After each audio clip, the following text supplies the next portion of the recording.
In this video, we will start with the Hello World program.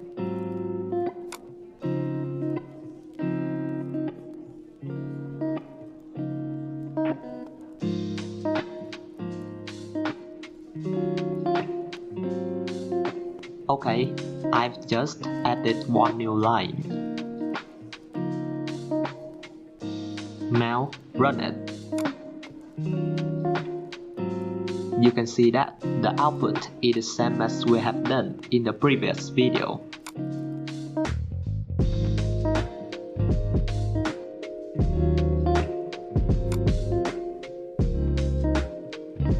This green line is called a comment.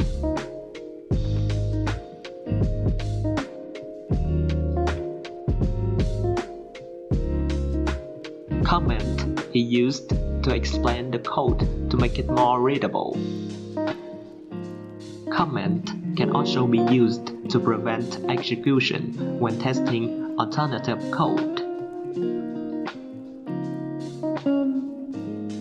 When you run your program, comments will be ignored by the compiler. They will not be executed.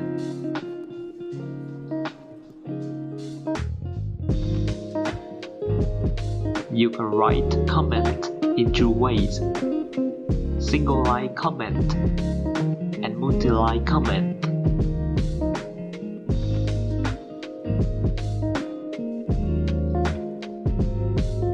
Examples to use them.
Thanks for watching.